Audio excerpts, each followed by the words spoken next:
El, eh, el campo de la inteligencia artificial hoy por hoy eh, atraviesa cualquier actividad humana y en ese sentido, ya desde hace algún tiempo, 2020 más o menos, empezamos seriamente a eh, analizar algunos de estos desafíos en el campo médico, biomédico, de investigación, biotecnológico y también en términos del análisis de cómo estas nuevas tecnologías, como cada nueva tecnología, modifica no solo la forma en que hacemos lo que hacemos, sino los modos en que nos relacionamos con el mundo.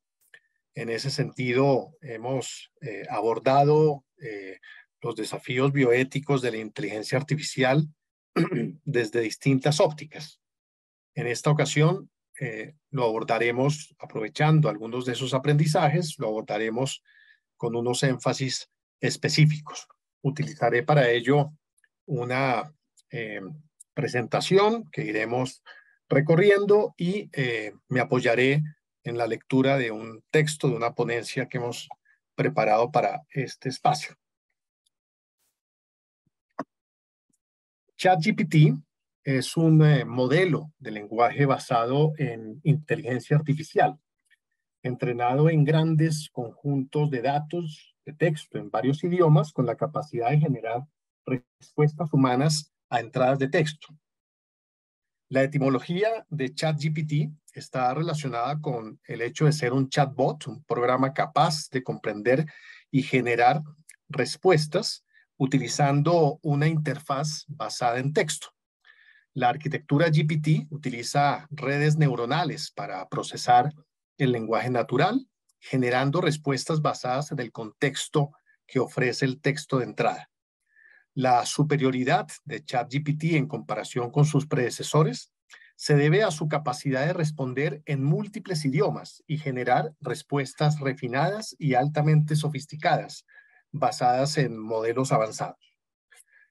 La comunidad científica y académica ha expresado respuestas mixtas en relación con ChatGPT, reflejando la controversia histórica sobre los beneficios y riesgos de las tecnologías avanzadas de IA.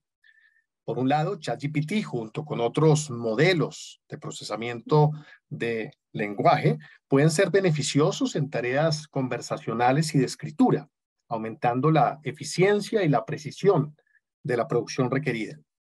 En educación, por ejemplo, en este artículo se revisan distintos análisis, algunos favorables, otros controversiales en relación con el uso de ChatGPT en el ámbito de la educación médica y en distintos contextos de la prestación de servicios de salud. En el campo de la educación, su uso, sin duda, podría cambiar la forma en que se realizan los trabajos escritos. La cooperación entre la inteligencia artificial y la inteligencia humana puede ser beneficiosa y hay promisorias aplicaciones en la atención médica, como la medicina de precisión, descubrimiento de medicamentos, análisis de grandes conjuntos de datos, optimización de procesos diagnósticos y toma de decisiones clínicas. También se han explorado aplicaciones de estos chatbots en educación médica, ayudando a los estudiantes a comprender conceptos complejos. Sin embargo, todas esas aplicaciones deben abordarse con precaución debido a las preocupaciones y riesgos asociados con el uso de estos modelos generativos, como la generación de contenido impreciso, el riesgo de sesgo y discriminación, la falta de transparencia y confiabilidad, problemas de ciberseguridad, consecuencias éticas e implicaciones sociales.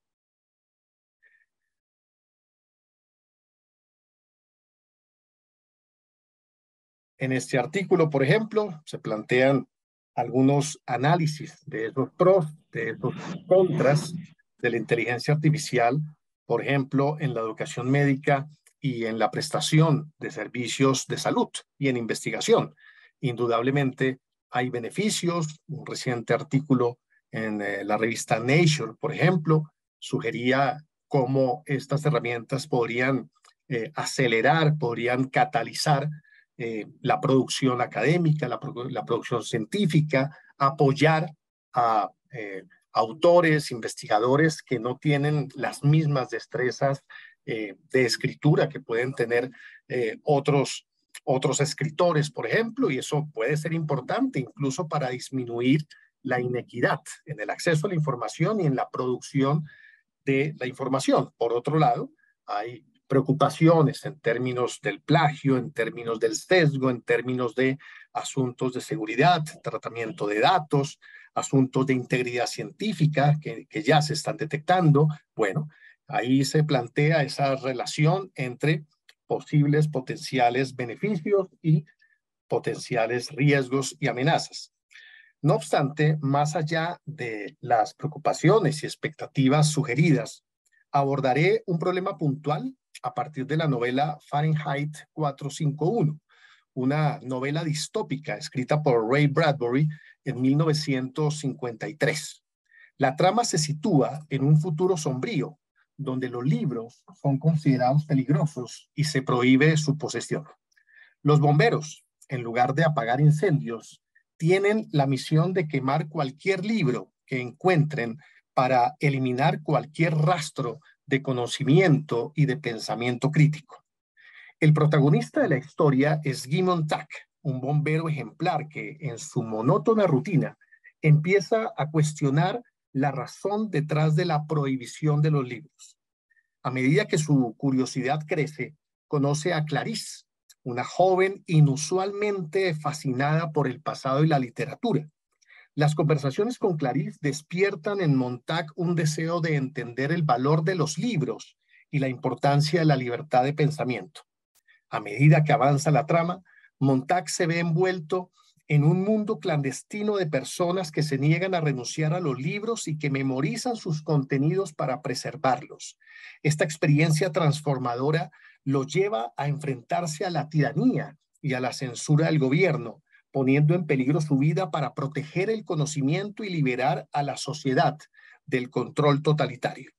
En síntesis, Fahrenheit 451 es una cautivadora reflexión sobre la importancia de la literatura, la búsqueda de la verdad y la lucha por la libertad intelectual en un mundo opresivo, donde la información es restringida y manipulada.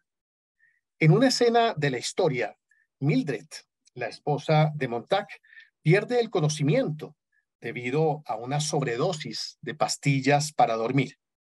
A lo largo de la novela, se presenta a Mildred como una mujer superficial, alienada y completamente inmersa en la pared, unos televisores gigantes en las casas que transmiten programas interactivos. Creo que ya tenemos esos televisores de pared que anuncia la novela, y en su vida superficial y desconectada. Ella es una representación de la sociedad deshumanizada y obsesionada con el entretenimiento trivial, sin ningún interés en la literatura o el pensamiento crítico. En algún momento de la novela aparece el siguiente fragmento que voy a leer directamente desde la novela.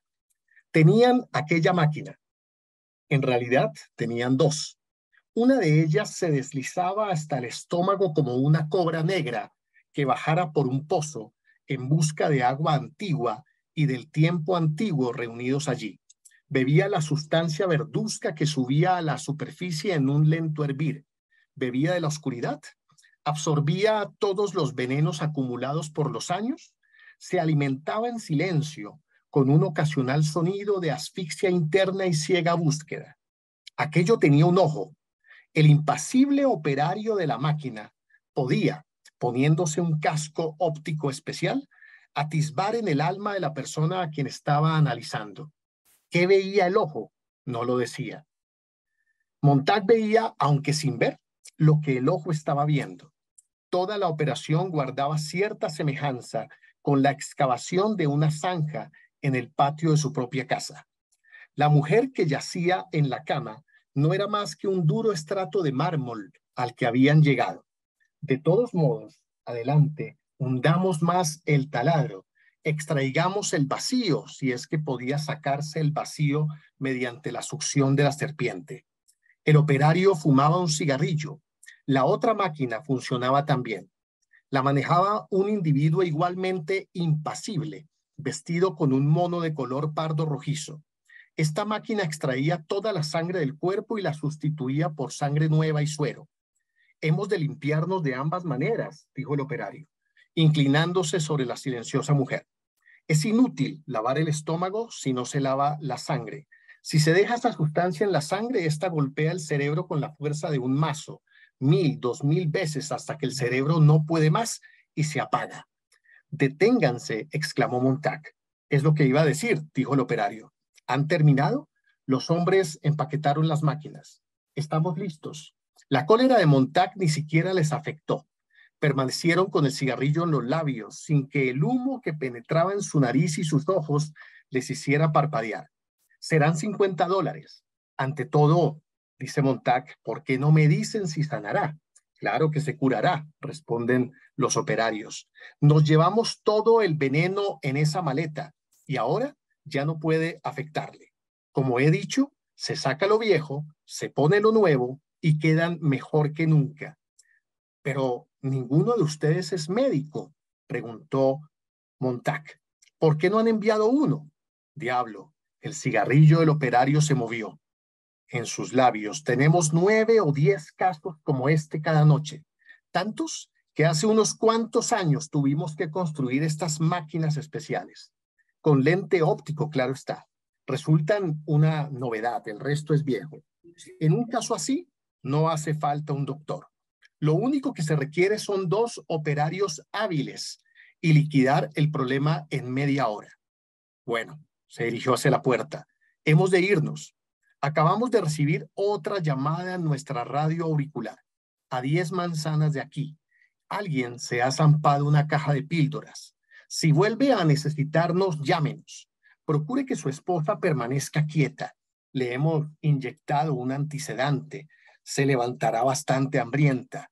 Hasta la vista. Y los hombres cogieron la máquina y el tubo, caja de melancolía líquida, y traspasaron la puerta.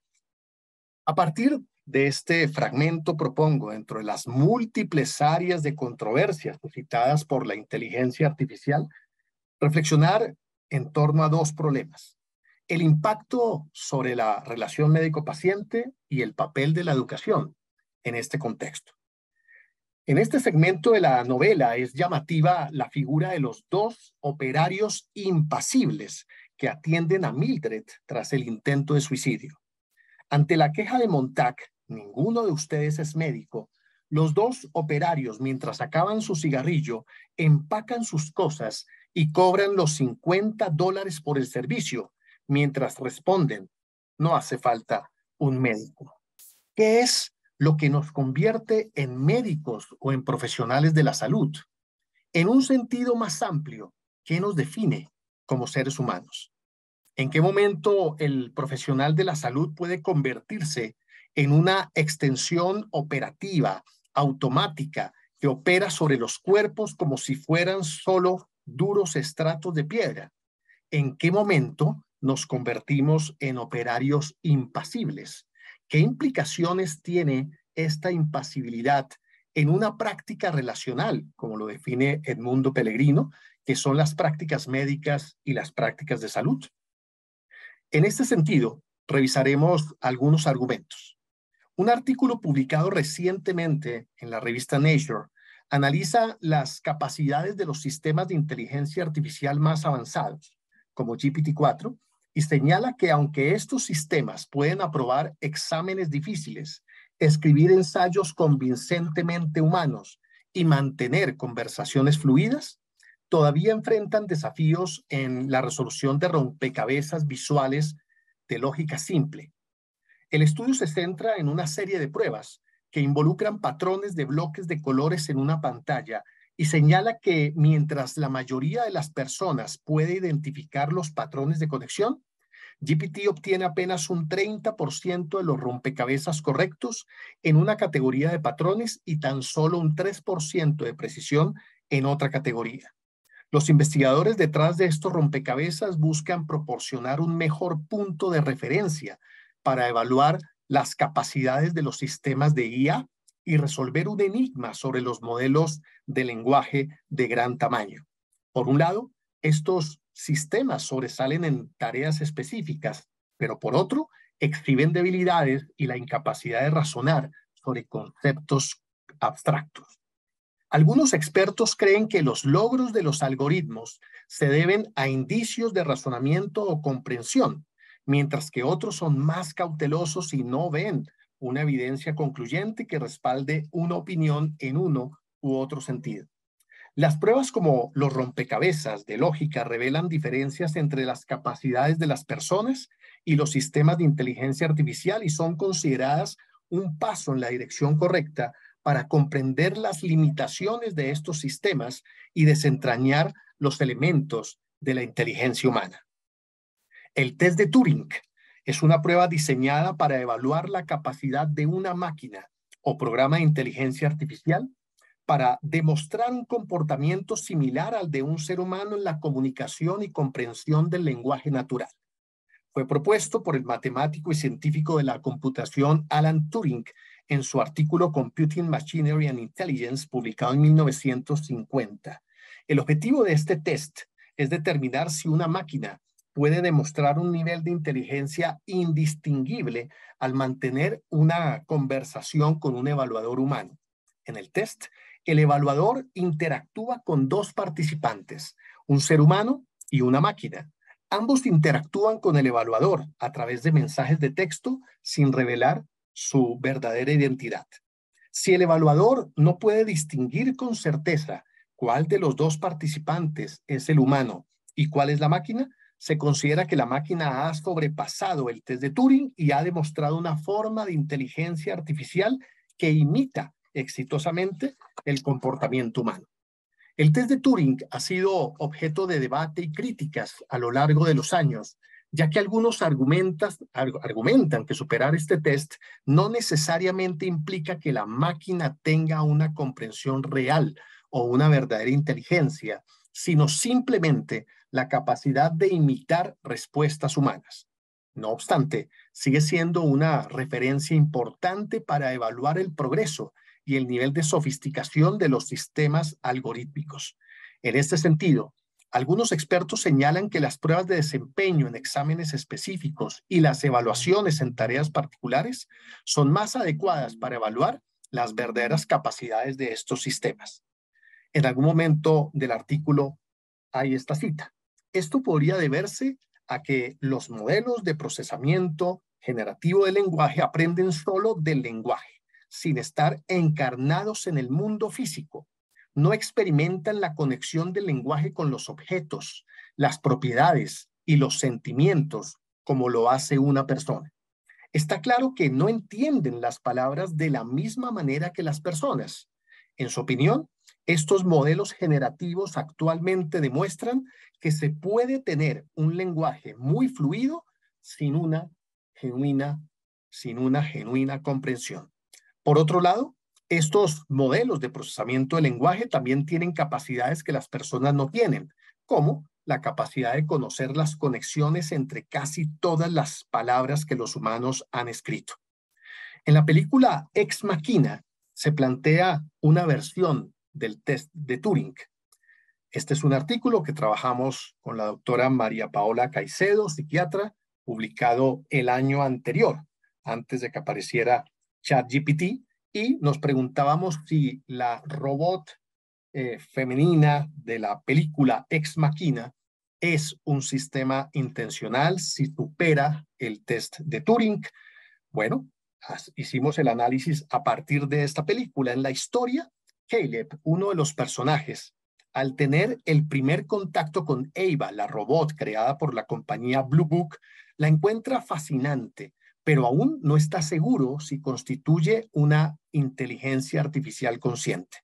En un primer encuentro, Ava representa un cúmulo de símbolos e información que solo simula albergar conciencia. El filósofo John Searle intenta rebatir la validez del test de Turing, a la vez que plantea que una máquina es incapaz de llegar a pensar, recurriendo al experimento mental de la habitación china.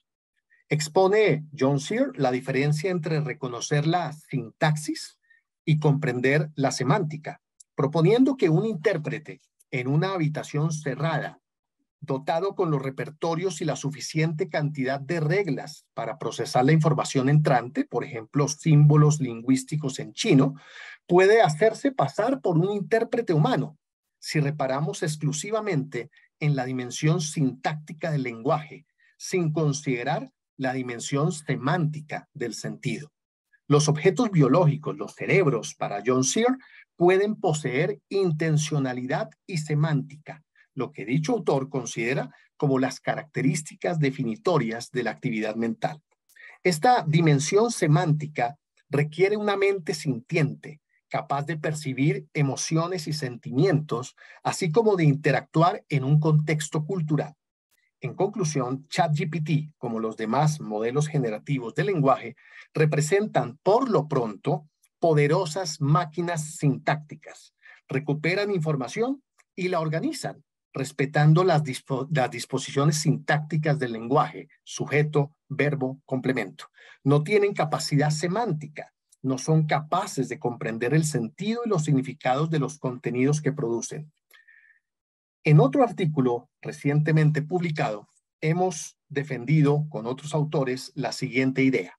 La inteligencia artificial convierte sistemas analíticos y sistemáticos de información en sistemas automáticos, para lo cual elimina la influencia emocional sobre los procesos de toma de decisiones a expensas del poder predictivo del análisis de grandes volúmenes de datos. No obstante, la neurobiología de las emociones enfatiza la importancia de los afectos en los procesos de toma de decisiones. Al eliminar las emociones, anula al tiempo el papel de los valores morales, éticos, políticos y la necesidad de deliberar sobre conflictos entre valores diversos en sociedades con aspiraciones pluralistas, donde persisten relatos morales y visiones diversas del mundo.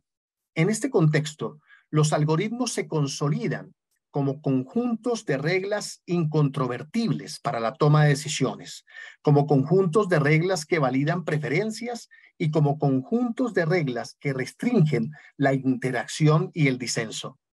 En el momento en que se elimina el papel de las emociones, del significado, el sentido y la reflexión crítica en relación con el uso de la tecnología, nos convertimos en operarios impasibles, como los operarios de Fahrenheit 451, nos convertimos en una extensión muda del mecanismo programable de las máquinas que estamos operando.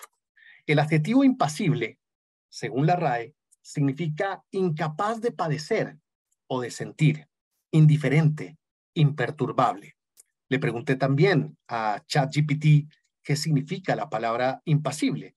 Según ChatGPT, impasible proviene del latín impasibilis, que a su vez, una palabra que a su vez está compuesta por el prefijo negativo im y el adjetivo pasibilis. En latín, pasibilis hacía referencia a algo que era susceptible de ser afectado, experimentar sensaciones o padecer. Cuando se añade el prefijo im, que indica negación o privación, se forma impasibilis, que significa incapaz de ser afectado, que no experimenta sensaciones o emociones. Con el paso del tiempo, esta palabra llegó al español como impasible y conservó su sentido original de ser inmune o indiferente a las emociones. Es decir, que no muestra ninguna señal de sentir algo ante una situación determinada. En otro momento de la novela se describe al sabueso mecánico, un robot diseñado para castigar a los lectores disidentes en la ciudad ficticia de Fahrenheit 451. No le gustó a ese, dijo Montag. ¿Quién? ¿Al sabueso? El capitán estudió sus naipes. Olvídate de ello. Ese no quiere ni odia, simplemente funciona. Es como una lección de balística. Tiene una trayectoria que nosotros determinamos. Él la sigue rigurosamente, persigue el blanco, lo alcanza y nada más. Solo es alambre de cobre, baterías de carga y electricidad.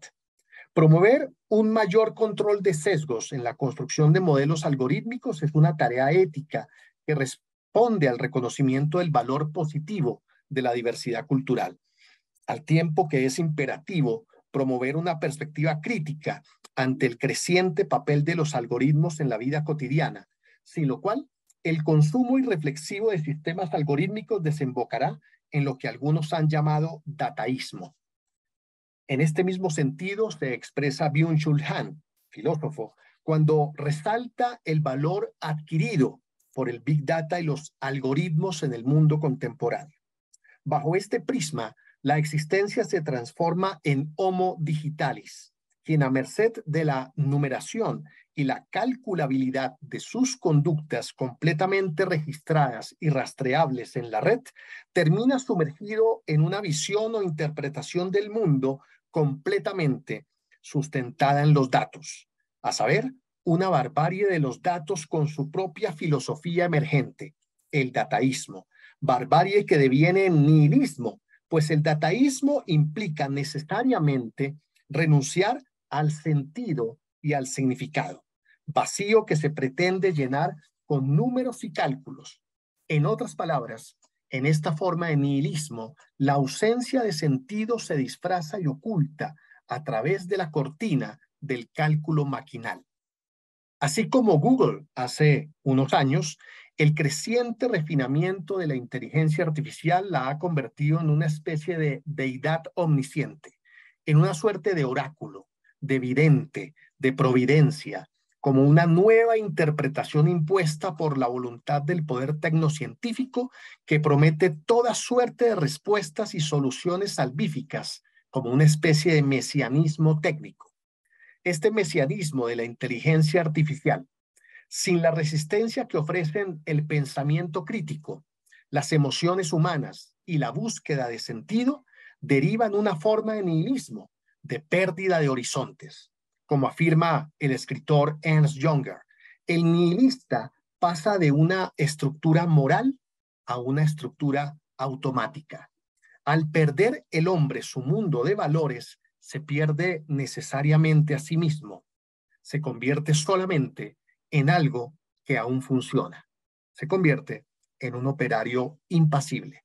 Quizás este sea el gran desafío para la educación en los días de la inteligencia artificial, preservar el pensamiento crítico, preservar la deliberación sobre valores, preservar la educación sentimental.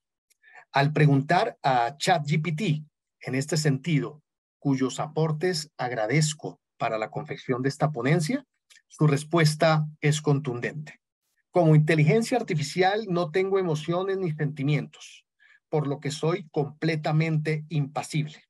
No puedo experimentar alegría, tristeza, enojo o cualquier otra emoción humana. Mi función es proporcionar información y responder preguntas de manera objetiva y basada en datos. Estoy diseñado para ser neutral y no tener ninguna preferencia o sesgo. Mi objetivo es ser útil y asistir en la mejor medida posible sin involucrar emociones personales. Muchas gracias.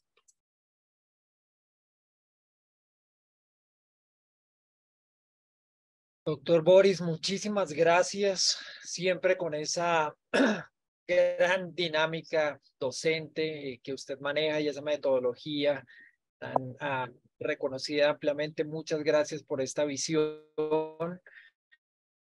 y los invito ahora a tener en su cabeza todas las posibles reflexiones que podamos hacer sobre este asunto. Y en un segundo tiempo vamos a poder compartir la visión que tiene una de nuestras queridas colegas formada en bioética, que es la doctora Mónica Rincón. La doctora Mónica Rincón no va a poder estar con nosotros de forma presencial, pero nos dejó esta reflexión titulada El tiempo para la reflexión ética en la inteligencia artificial. Mónica, como ustedes saben, fuera de todo su gran papel protagónico como líder de rehabilitación en la Fundación Cardioinfantil, ha tenido a lo largo de los años un gran interés en la formación bioética. Ella es PhD en bioética además de ser líder de Medicina Física y Rehabilitación en la Fundación Cardioinfantil, pues es presidenta del Comité de Ética y ahora tiene un extremo y muy importante interés en el asunto de inteligencia artificial y todo el análisis bioético. Entonces, los invito a escuchar esta disertación que Mónica dejó para nosotros. Y acto seguido, terminada esta presentación, pues los invito a generar sus preguntas y sus dudas a través del chat para que tanto Boris como el Comité de Ética de la Asociación Colombiana de Bioética de la Asociación Colombiana de Medicina Física y Rehabilitación podamos resolver algunas de estas inquietudes y probablemente compartir algunas de las percepciones. Entonces acá los dejamos con esta presentación que Mónica dejó para todos nosotros. Un cordial saludo para todos. Quiero inicialmente dar el agradecimiento al grupo de bioética de la Asociación Colombiana de Medicina Física y Rehabilitación, en especial al doctor Germán Rodríguez por la invitación a participar en el Summit del día de hoy. En estos minutos siguientes, quiero que miremos un poco la reflexión ética sobre la inteligencia artificial y sobre todo que consideremos que cualquier momento es importante y necesario para llevar a cabo esta reflexión ética. Nos hacemos muchas preguntas frente a los avances en tecnología y es así como en el 2017 la portada del New Yorker nos muestra cómo esta tecnología de la robótica, de la inteligencia artificial, entre otros, puede llevar a gobernar el mundo y es más, a someter al ser humano. Pero quizás esto es uno de los miedos que muchos tenemos frente a todos estos avances, pero a la vez nos preguntamos si quizás mirarlo desde otro punto de vista nos puede mostrar los beneficios que tiene la inteligencia artificial en la atención de nuestros pacientes. Y es por eso que traigo a colación una de las frases de Stephen Hawking acerca de cómo nuestro futuro es una carrera entre el poder creciente de la tecnología, que es realmente muy rápido en este momento y viene mucho más rápido en el futuro, y la sabiduría con que la usamos. Y este ya es un aspecto ético, el ser lo suficientemente sabios para saber cómo utilizamos esa tecnología. Y cuando se tiene más poder, pues se tiene más responsabilidad. Y vemos ese rápido y frenético ritmo de adopción de la inteligencia artificial que a veces realmente es imposible llevarle el ritmo, pero de igual manera, varios estudios nos muestran cómo estos sistemas de inteligencia artificial van a contribuir con casi 16 billones de dólares a la economía mundial para el 2030. Realmente es una industria muy importante desde el punto de vista económico y debemos tener una responsabilidad que incluya la reflexión ética y el impacto social que tiene la inteligencia artificial sobre el ser humano. También un aspecto importante que nos llama la atención es aumentar la confianza de la población sobre todos estos sistemas de inteligencia artificial. Y es que definitivamente todos los avances tecnológicos que hemos tenido a través de la historia de la humanidad han mejorado el cuidado de los pacientes y es algo que realmente lo vivimos día a día. Y el desarrollar la inteligencia artificial en la atención en salud hace parte de toda una cultura de atención que busca mejorar la calidad respondiendo a una serie de necesidades existentes. Pero una de las cosas importantes que creo yo que debemos tener en cuenta es que no podemos ser pasivos frente a toda esta tecnología, sino por el contrario ser proactivos sobre los aspectos técnicos, que creo que son los que más se han estudiado, pero también sobre los aspectos éticos, que veo yo que están un poquito rezagados y que pueden surgir en cualquier momento desde el diseño de todos estos sistemas de inteligencia artificial hasta su implementación. Y es por eso que siempre comento esto cuando hablo sobre tecnología y lo he hecho en diferentes congresos. Y es que mientras que las nuevas tecnologías y los modelos de atención continúan emergiendo, pues las responsabilidades éticas fundamentales de nosotros, los profesionales de la salud, no pueden cambiar. Y siempre debemos tener en consideración el respeto por la relación médico-paciente. Pero ¿qué sucede con la tecnología de inteligencia artificial? Pues ha cambiado esta relación. porque se ha transformado gradualmente de una relación tradicional de dos vías, paciente-médico, médico-paciente, y que está construida sobre la base de la confianza, que es algo muy importante cuando nosotros tenemos la atención de un paciente, y esto ha cambiado a una relación de tres vías, que incluye el paciente, todas estas nuevas tecnologías y el médico, que en ocasiones, o el profesional de la salud, empieza a tener es un papel no tan protagónico y que es un aspecto ético que tenemos que ir mirando. Empiezo con esta publicación, que es una publicación de la Organización Mundial de la Salud en el 2021 sobre la ética y la gobernanza en la inteligencia artificial para sus aplicaciones en salud. Traigo algunos apartes de capítulos donde se habla sobre todo de los principios éticos, de los desafíos éticos y de cómo debemos ir construyendo una aproximación ética a la utilización de la inteligencia artificial en salud. Y es por eso que la Organización Mundial de la Salud plantea seis principios para garantizar que la inteligencia artificial se utilice en aras del interés público. Empiezan por preservar la autonomía del ser humano, y es que con todos estos adelantos, los seres humanos debemos seguir siendo dueños de los sistemas de atención de la salud y de las decisiones médicas, y las vamos a mirar más adelante, pero este es un punto trascendental cuando utilizamos la inteligencia artificial. Y por supuesto, cuando hablamos de autonomía, pues nos tenemos que relacionar con el consentimiento informado, que es un aspecto muy importante que lo mantenemos y lo hacemos cuando estamos en nuestra práctica diaria, pero con la inteligencia artificial también hay que tener en cuenta ciertos aspectos importantes de ese consentimiento informado. El segundo principio tiene que ver con el promover el bienestar, la seguridad de las personas y el interés público. Y esto nos lleva a que desde los diseñadores de estas tecnologías deben cumplir con los requisitos normativos que existen en materia de seguridad, precisión y eficacia para las indicaciones y el uso bien definido de esta tecnología. El problema que tenemos es que en diferentes países no existen leyes específicas que tienen que ver para la inteligencia artificial. Entonces ya se va comportando esto como un problema cuando hacemos uso de esta inteligencia artificial. De igual manera, nos llaman a que deben existir medidas de control de la calidad en la práctica y de mejora de esa calidad cuando nosotros utilizamos la inteligencia artificial. El tercer principio es garantizar la transparencia, la claridad y la inteligibilidad de todo lo que tiene que ver con la inteligencia artificial. Y esto nos lleva a que pues estos sistemas deben ser comprensibles para todos los que tenemos que utilizar la inteligencia artificial o la vamos a utilizar. Entonces empezamos desde los desarrolladores, nosotros los profesionales de la salud, los pacientes, usuarios y todos los reguladores que tienen que ver con inteligencia artificial. Nos plantean dos enfoques para la inteligibilidad, que consisten en mejorar la transparencia, que lo vamos a ver que es un poco difícil cuando utilizamos los algoritmos que se producen por inteligencia artificial, y hacer que ésta sea explicable, que también es un grave problema cuando hablamos de la caja negra, que la vamos a comentar más adelante. Hay que promover la responsabilidad y la rendición de cuentas. Entonces, de nuevo, esto nos involucra a todos.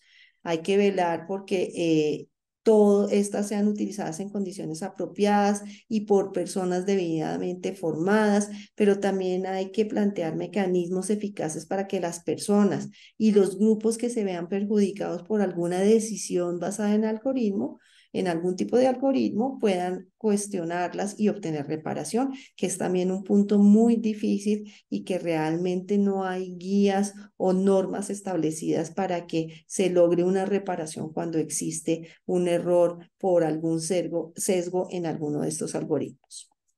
Garantizar la inclusividad y la equidad, creo que este es un punto que es muy importante para nosotros en rehabilitación, lo vamos a tocar más adelante, y esto requiere que la inteligencia artificial sea concebida de manera que aliente la utilización y el acceso equitativo en la mayor medida posible, amparado por los códigos de derechos humanos, que lo vamos a mirar un poquito más adelante.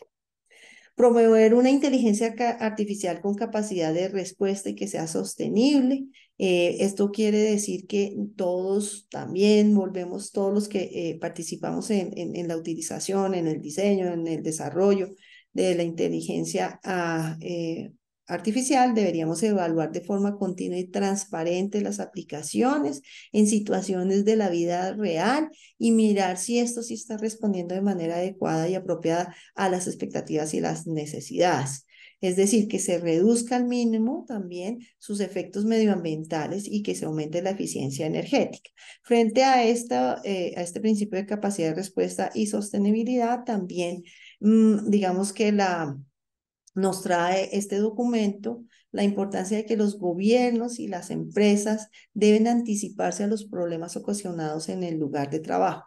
En toda esta presentación yo no me voy a referir específicamente a lo que tiene que ver con el empleo, el trabajo, porque es un tema muy amplio y creo que podría ser tratado en otro ámbito, pero sí es algo que debemos nosotros tener en cuenta porque nos plantea que las personas y sobre todo los equipos de salud que vamos de alguna manera a utilizar la inteligencia artificial debemos tener formación en cuanto al uso de los sistemas de inteligencia artificial.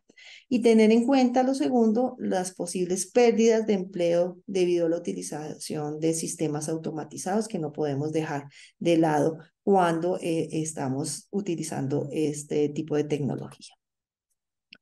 De igual manera, quiero traerles este artículo que fue publicado en el 2020 y es un modelo de gobernanza para la aplicación de inteligencia artificial en el cuidado de la salud.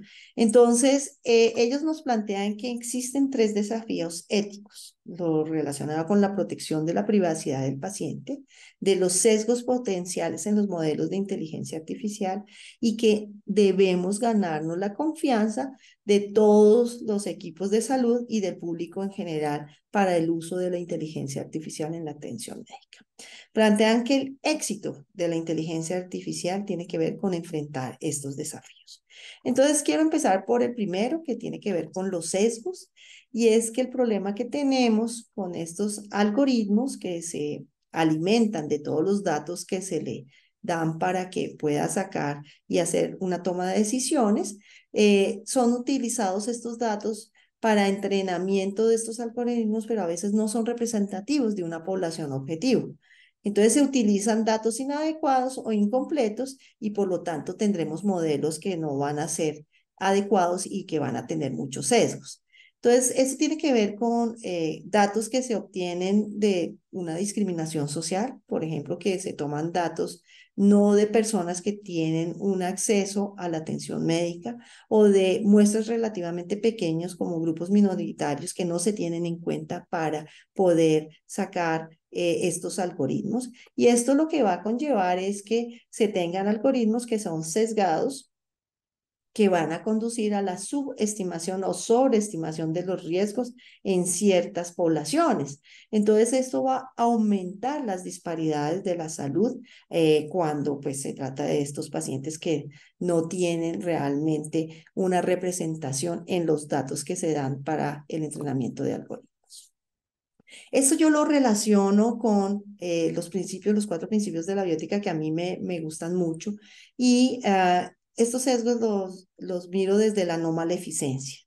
Y es que para nosotros es muy importante trabajar hacia el equilibrio de la relación riesgo y seguridad cuando utilizamos estas tecnologías.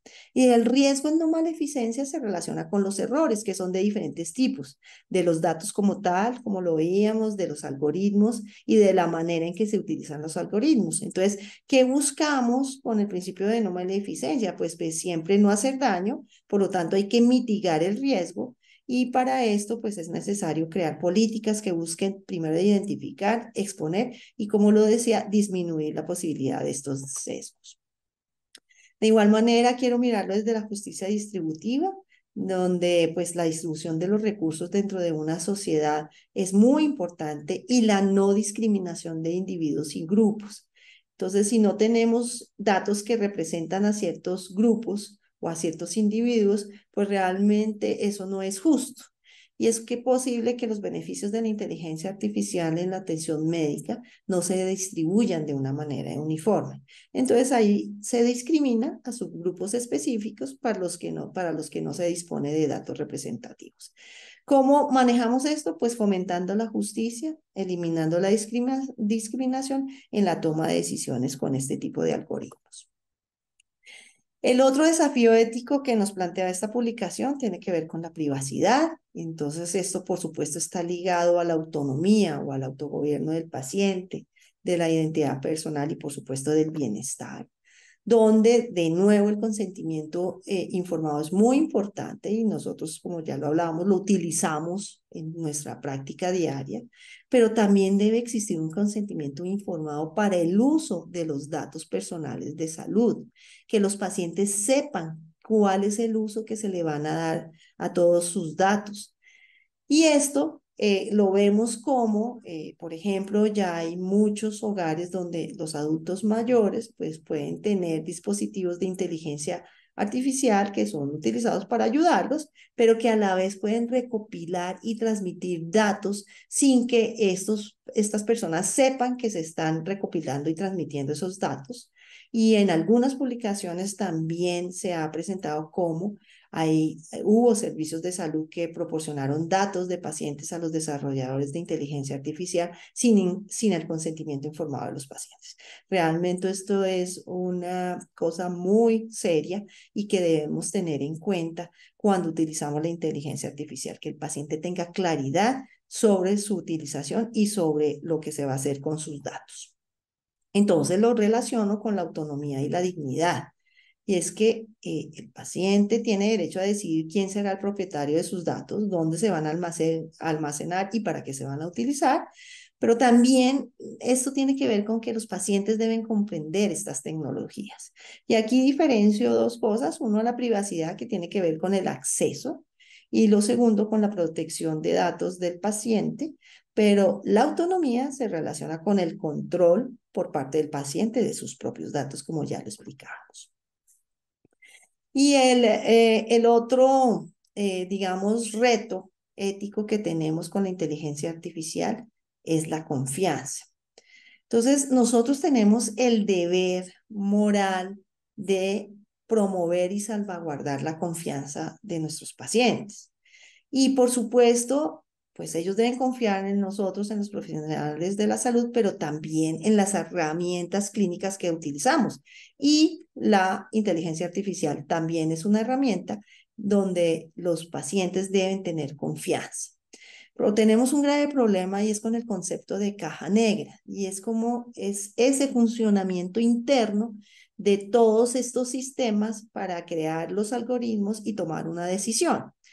Realmente esto no se conoce del todo por varias causas. Uno, primero por los derechos de la propiedad intelectual. Dos, porque no todo el mundo conoce cómo es que funciona eso.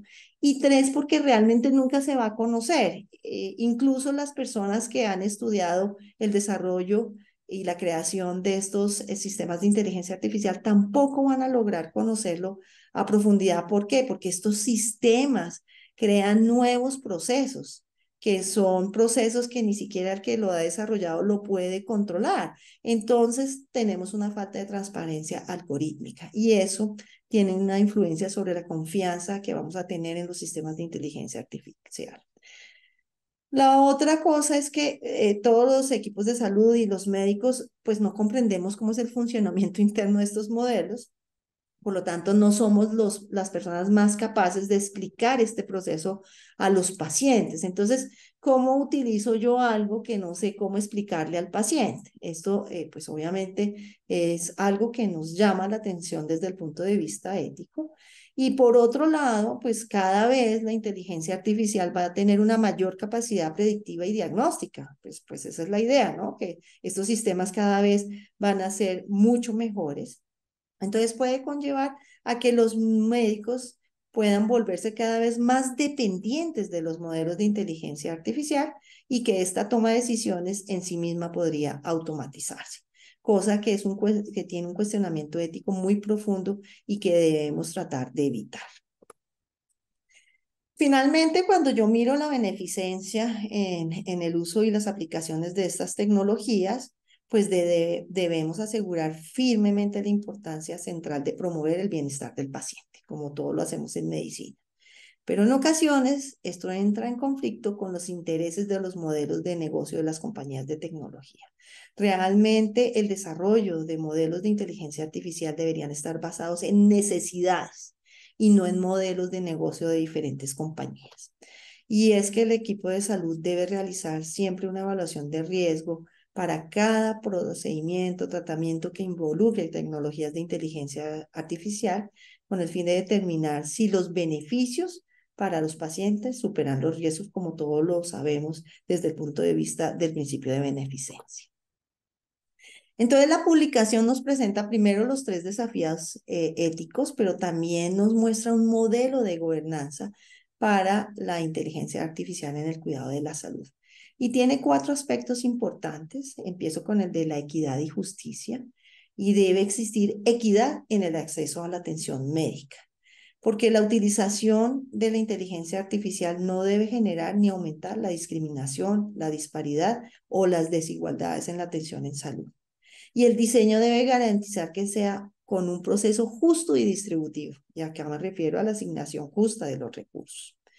El segundo punto importante de este modelo de gobernanza es la transparencia, y que quizás esta transparencia es la mayor dificultad para la aceptación, regulación y despliegue de la inteligencia artificial. ¿Por qué? Porque hemos hablado que es limitada, y esto puede reducir la confiabilidad en los modelos de inteligencia artificial en el cuidado de la salud.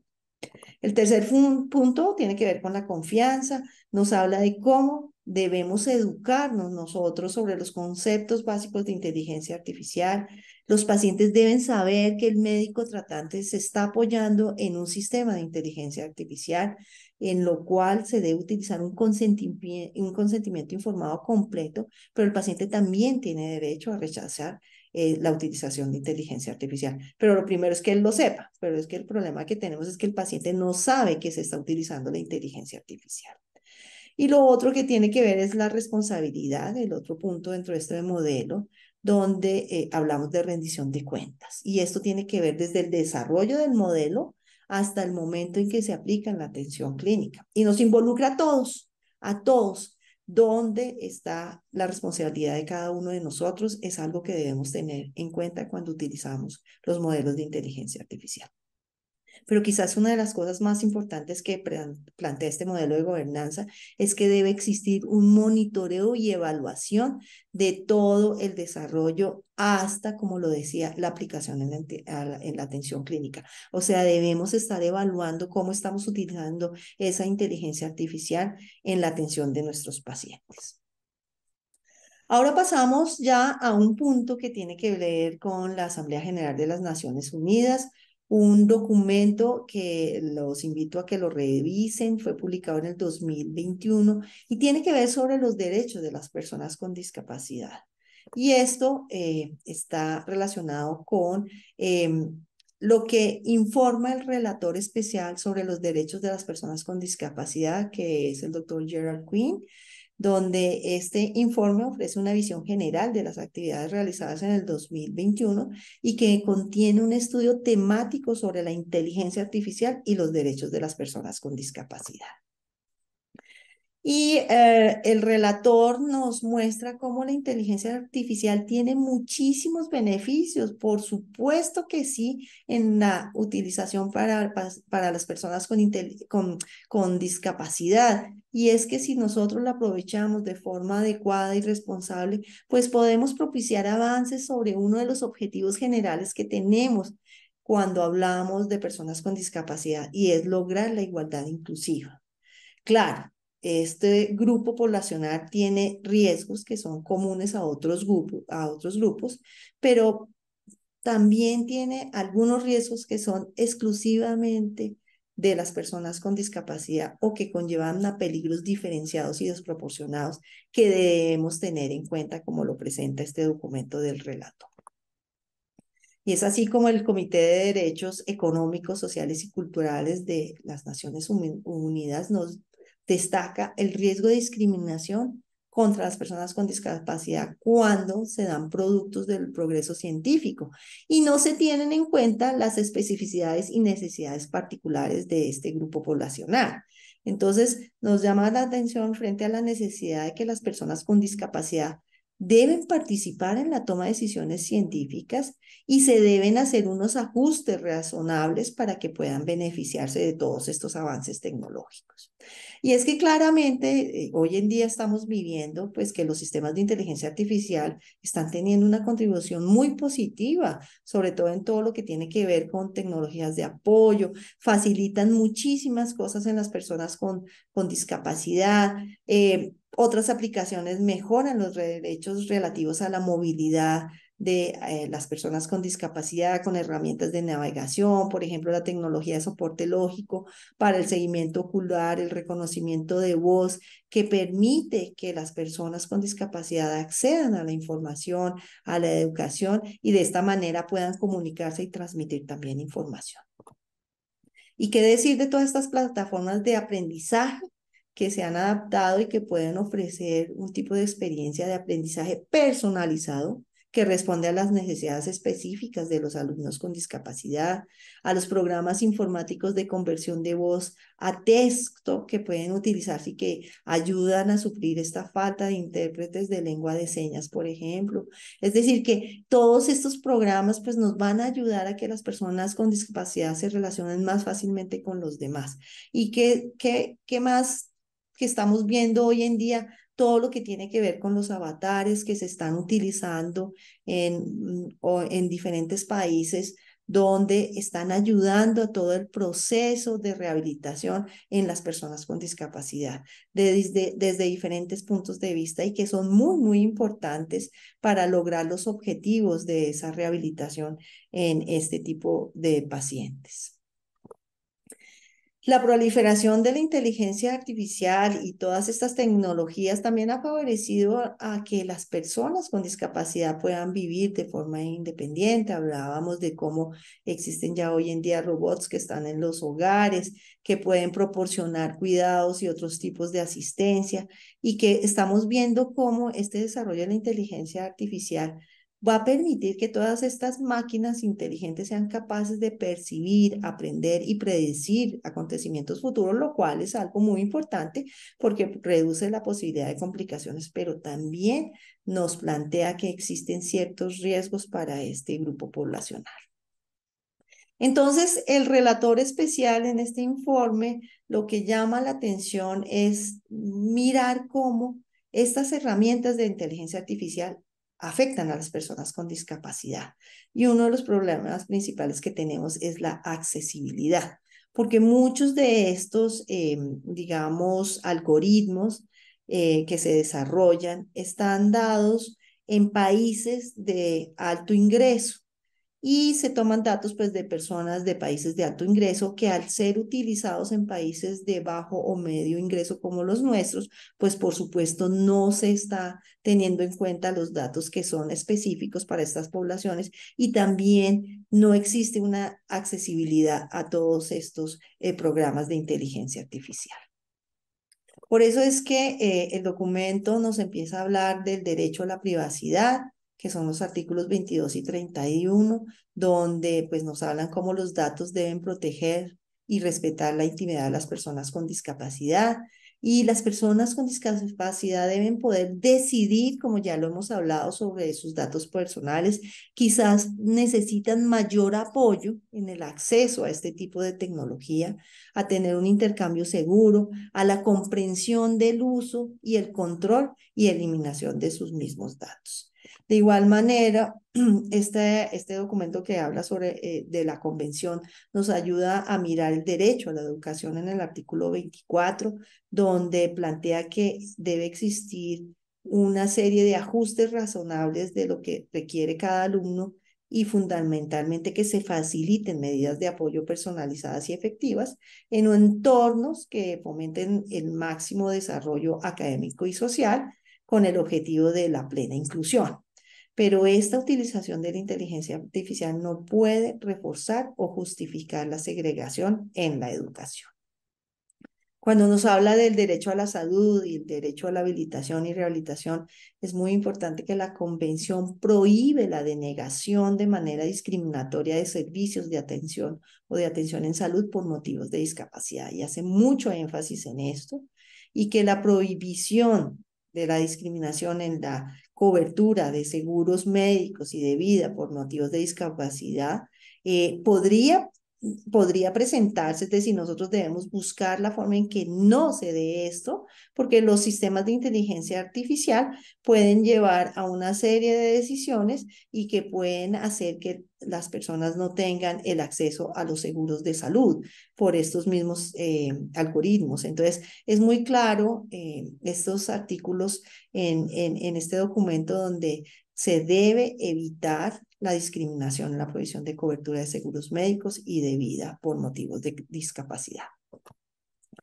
También, como sabemos, existen sesgos en algunos algoritmos de reconocimiento facial de personas con discapacidad, a quienes, por supuesto, su rostro no se ajusta a la norma programada en el sistema de inteligencia artificial, y esto puede conllevar, como lo decía, a sesgos y a la posibilidad de que los algoritmos de procesamiento de emociones interpreten erróneamente las expresiones faciales de las personas con discapacidad. Entonces, esto aumentaría aún más la discriminación por los datos que se han implementado para el desarrollo de algunos algoritmos. También por el otro lado, el documento nos llama la atención en cuanto a que si aquellos proveedores de servicios se apoyan excesivamente en la tecnología de la inteligencia artificial, se puede llevar a una reducción o eliminación de la necesidad de cuidadores humanos. Y esto tiene graves riesgos para la salud mental de las personas con discapacidad y aumentaría la segregación y el aislamiento. Aspecto muy importante que creo que también debemos reflexionar frente a esto. Entonces el documento pues da unas conclusiones y recomendaciones que yo las planteo en esta diapositiva, y es que definitivamente la inteligencia artificial es muy importante para el bien de las personas con discapacidad, especialmente si se vincula desde la implementación de la Convención sobre los Derechos de las Personas con Discapacidad. Y la convención nos exige la participación de las personas con discapacidad, las organizaciones, nosotros, los que somos profesionales de la salud y que deben estar representadas en el desarrollo, la adquisición y la implementación de sistemas de inteligencia artificial. Debemos participar en el desarrollo de este tipo de sistemas. ¿Tiene efectos negativos? Ya lo mirábamos desde el punto de vista de datos deficientes o que son poco representativos, lo cual llevaría a una discriminación. Y al no realizar estos ajustes razonables que hemos hablado, pues esto da una mayor desventaja para la persona con discapacidad. Y nos vuelve a insistir en la importancia de la accesibilidad de todas estas tecnologías de inteligencia artificial para las personas con discapacidad. Y Colombia, pues de verdad deberíamos sentirnos muy orgullosos, porque Colombia ha sido uno de los países dentro de la región que más se ha preocupado por todos los aspectos éticos de la inteligencia artificial. Les traigo dos publicaciones. La primera fue en mayo del 2021, que habla sobre el uso ético y responsable de la inteligencia artificial en salud, que fue un documento muy importante. Y en octubre del 2021, desde la presidencia, se hizo el marco ético para la inteligencia artificial en Colombia. Entonces, realmente, sí, Colombia es un país de los que más ha tenido avances en toda la parte ética, pero lo importante es que nosotros lo conozcamos y, por supuesto, que lo pongamos en práctica cuando utilizamos este tipo de tecnología. Yo sí creo que primero, como lo decía al principio, cualquier momento es importante y necesario para hacer una reflexión ética de la inteligencia artificial. Pero también debemos cambiar esa concepción que la inteligencia artificial reemplaza el juicio médico, y debemos pasar a un concepto en el cual este tipo de tecnología se deba utilizar es para respaldar las decisiones del médico. Y durante todo el proceso es fundamental garantizar que la inteligencia artificial no puede oscurecer el rostro humano de la medicina, de forma que se pueda lograr una construcción de confianza en la inteligencia artificial como un elemento en la nueva relación médico, inteligencia artificial y paciente. Es decir, tenemos que hacer una reflexión ética desde el diseño hasta la aplicación de la inteligencia artificial. Muchísimas gracias a todos. Bueno,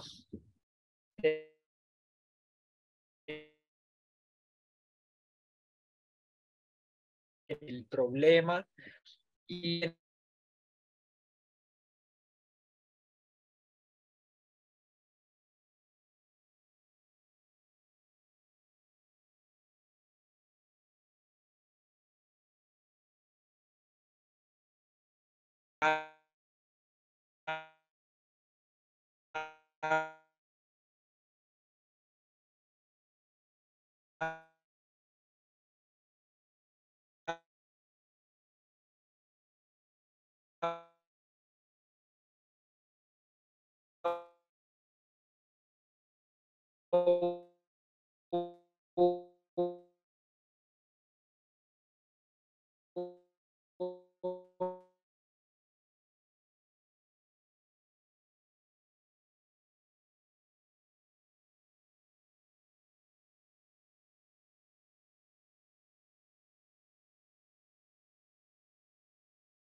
mil disculpas, allí. Entonces quería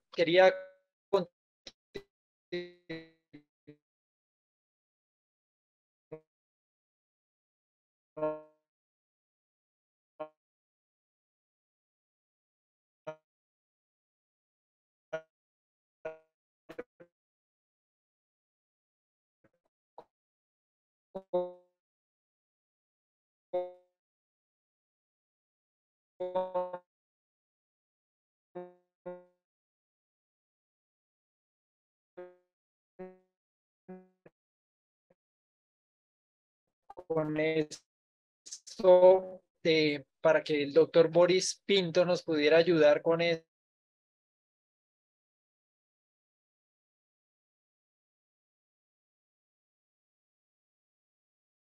No escuché bien, Germán.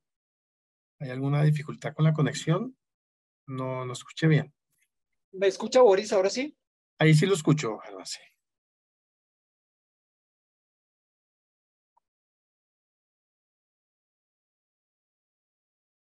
Ahí ya no.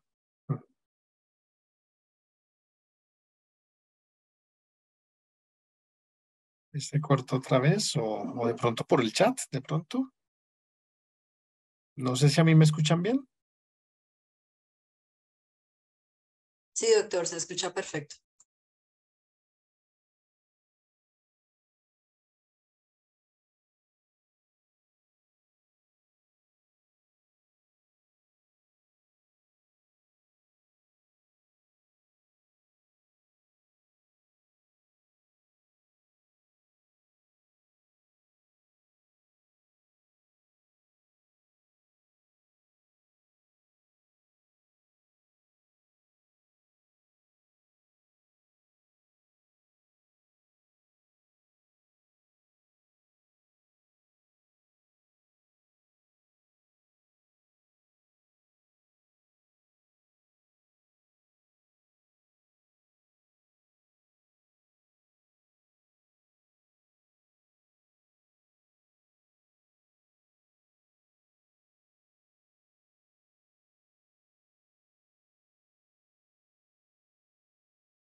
No sé si el doctor Rodríguez se desconectó. Creo que tiene una dificultad con la conexión.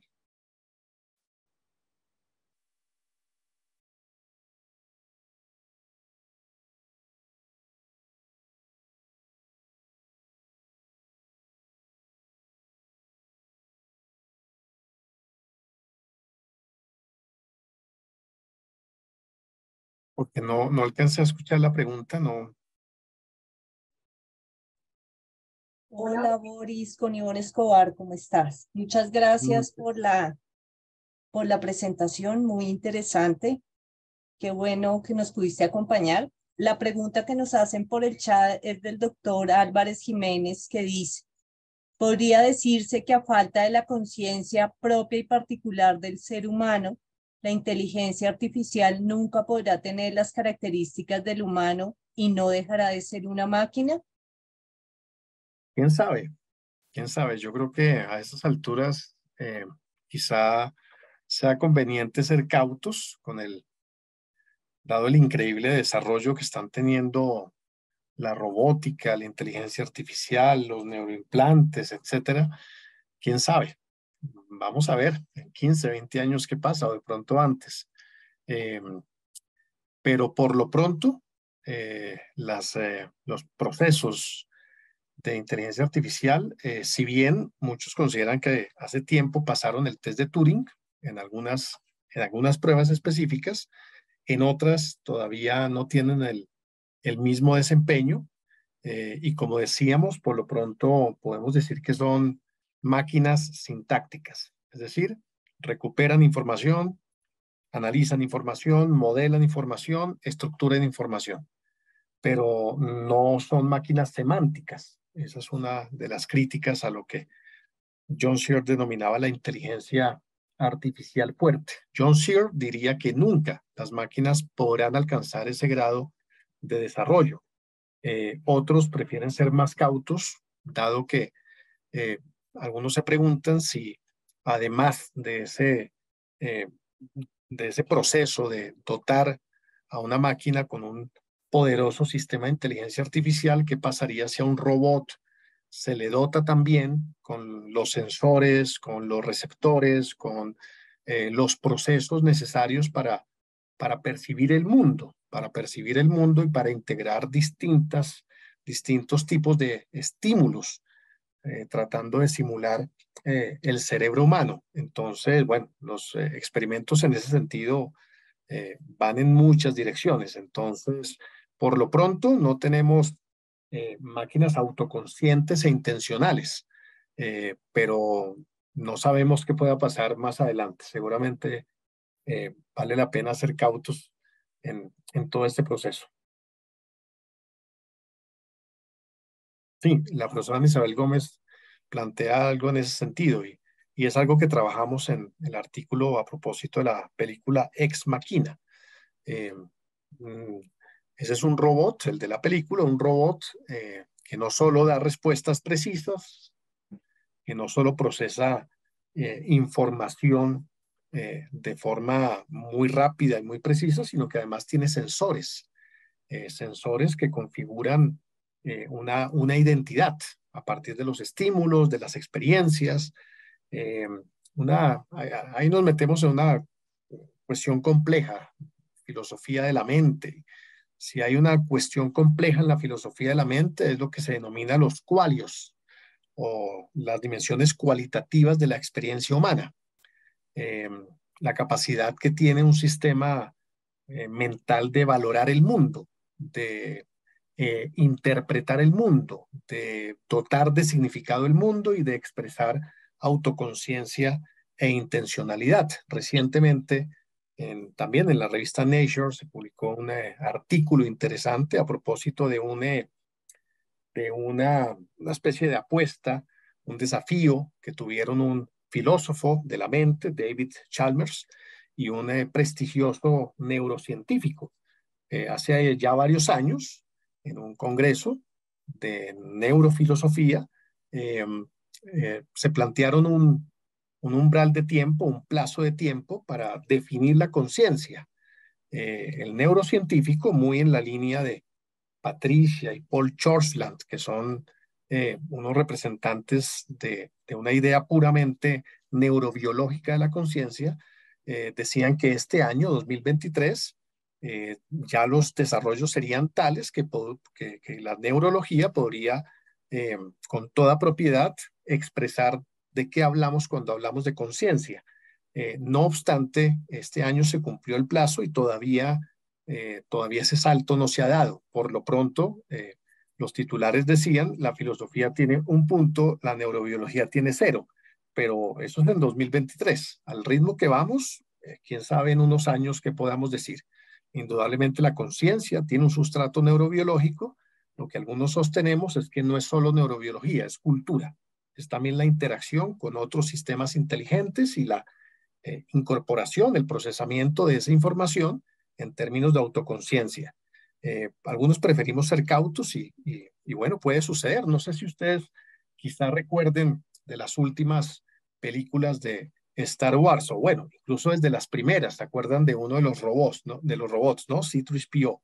Él es una máquina, el robot dorado. Es un robot humanoide eh, que básicamente tiene un sistema de procesamiento probabilístico. Todo el tiempo, durante las películas, está emitiendo probabilidades estadísticas.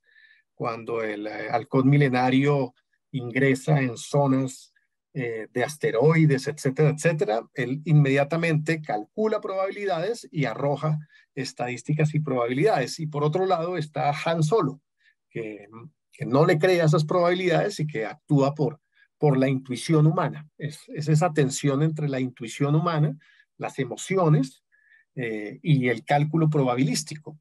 En una de las últimas películas, un robot se revela. Una robot que siempre han sido esclavos en la saga de Star Wars se revela y reclama derechos. Bueno, seguramente ese podría ser un rasgo de intencionalidad y de autonomía. Vamos a ver qué pasa de aquí a unos años, pero indudablemente los desarrollos son bien, bien interesantes. Boris, hay otra pregunta por acá que quisiera compartirle. Es lo siguiente. Escriben, ¿qué sucederá cuando la inteligencia artificial esté asociada a cuerpos artificiales con interfaces que permitan sentir el medio que los rodea? ¿Pasarán de esta manera las inteligencias artificiales de ser sintácticas a ser semánticas? ¿Usted qué opina de eso? Esa es una de las propuestas. Esa es una de las propuestas y es que si se pudiera dotar, como decíamos, a un robot de sensores y los procesos nociceptivos, baroreceptores, termorreceptores, y lograr esa increíble interacción que tiene el cerebro humano, esa increíble plasticidad neuronal, seguramente se podría llegar a una máquina intencional. En la película Ex Machina, el cerebro de la robot lo llaman un wetware, no es un hardware ni es un software. Es una cosa intermedia, es una masa gelatinosa artificial que se llama un wetware, una especie de disco húmedo. Entonces, bueno, quizás cuestión de tiempo, quizás cuestión de tiempo. Vamos a ver qué pasa. Hay otra pregunta por acá, Boris. Dice, doctor Boris, ¿usted considera que en un futuro no muy lejano una decisión médica errónea tomada con apoyo de una inteligencia artificial pueda ser juzgada penalmente o en un tribunal de ética médica? Esa es una pregunta hoy por hoy creo que bastante relevante porque ya hace rato venimos usando inteligencia artificial en muchos contextos. En ese sentido, lo planteábamos en otra conferencia hace algún tiempo. Uno de los temores prevalentes es si ciertos trabajos en el campo médico, ciertas especialidades, ciertas prácticas serán reemplazadas por la inteligencia artificial. Esa es una cuestión que merece un análisis bastante específico, pero sin incurrir por lo pronto en un discurso apocalíptico, aunque es algo que por supuesto hay que revisar. eh, lo que sí parece claro, lo dice un radiólogo en un editorial hace algunos años, es que lo que sí van a desaparecer son los médicos o los profesionales que no hacen uso de la inteligencia artificial. Entonces, la inteligencia artificial hace parte constitutiva de todo lo que hacemos hoy en día y cada vez más será una presencia general en nuestras vidas. En ese sentido, aparece la pregunta por la responsabilidad, si en cirugía, si en radiología, si en anatomopatología, etcétera, en distintas prácticas clínicas, el apoyo de la inteligencia artificial falla. o hay un desenlace, un incidente, un evento adverso, ¿en qué punto se establece ese nexo causal entre el daño y la responsabilidad? ¿De quién es la responsabilidad? Sobre ese punto hay ya algunos matices que algunos autores han propuesto, algunas guías en el mundo. Indudablemente creo que todavía es necesario consolidar, sedimentar muchas conclusiones. Digamos que el sistema clásico de responsabilidad en muchos contextos todavía no está adaptado a las especiales características de este tipo de daños y perjuicios, por lo que las reclamaciones tendrán que encontrar su fundamento, por ejemplo, en la responsabilidad contractual o en la responsabilidad extracontractual, en la responsabilidad por productos o servicios o en la responsabilidad por falta de conformidad. Bueno, hay distintas formas de responsabilidad y algunas de ellas podrán utilizarse en casos concretos. Un buen artículo de la revista JAMA hace un par de años insistía en que la inteligencia artificial, como cualquier otra tecnología, constituye un apoyo a la práctica médica, pero que debe inscribirse en la Lex Artis, es decir, en las normas de excelencia de la práctica profesional. Si el profesional, si el equipo de salud sigue esas normas de excelencia de la práctica profesional, seguramente podremos tener incidentes, podremos tener eventos adversos, pero no necesariamente responsabilidad. Si por el contrario no se cumplen esas normas de excelencia de la práctica, podemos hablar de un nexo causal entre el daño y la culpa, entendida la culpa como la infracción o la omisión de una obligación. No obstante, aparece otra pregunta y es, ¿de qué manera estamos incorporando la inteligencia artificial en la Lex Artis? Porque hay una tendencia abrumadora a incorporar estas tecnologías en distintos ámbitos. Estamos abrumados, estamos obnubilados muchas veces por todas las posibilidades que se están dando, pero caben varias preguntas. Por ejemplo, ¿qué nivel de validación tienen estas técnicas? ¿Estamos validando estos sistemas de inteligencia artificial con el mismo rigor con el que evaluamos, por ejemplo, la aprobación de un nuevo fármaco, de un nuevo medicamento que tiene que pasar por distintas fases muy exigentes de investigación? En el campo de dispositivos y de nuevas tecnologías, ¿estamos exigiendo los mismos estándares? ¿Estamos incorporando estas posibilidades en el paradigma de la medicina basada en la evidencia? Claro, cada vez hay más estudios, hay que comparar, tendremos que aleatorizar, tendremos que generar metaanálisis, generar evidencia sobre cuál es la utilidad de ciertas intervenciones en ciertos contextos frente a alternativas tradicionales que hemos aceptado en la práctica clínica. Entonces, creo que una pregunta fundamental es cómo estamos validando estas tecnologías y cómo se incorporan en la Lex Artis. Ese será un elemento fundamental para hablar de responsabilidad. Muchísimas gracias, Boris. Muchas gracias a todos los asistentes. El tiempo pues se nos ha terminado como habíamos planeado. Sé que no será la última vez que nos vamos a reunir alrededor de este tema. Muchas gracias de verdad por su tiempo, por su compartir ese conocimiento y esa experiencia que tiene. Muchas gracias por participar acá y muchas gracias a todos por el interés en este tipo de temáticas que son hoy cada vez más actuales y que complementan ese quehacer puramente científico y tradicional que nosotros tenemos en nuestra especialidad. Muchísimas gracias a todos y les deseo una feliz noche. Muchas gracias, Boris, y a todo el Comité de Bioética de la Asociación Colombiana de Medicina Física y Rehabilitación, a Anderson, el presidente. Muchas gracias por todo. Muy, muy amables por todo. Muchas gracias.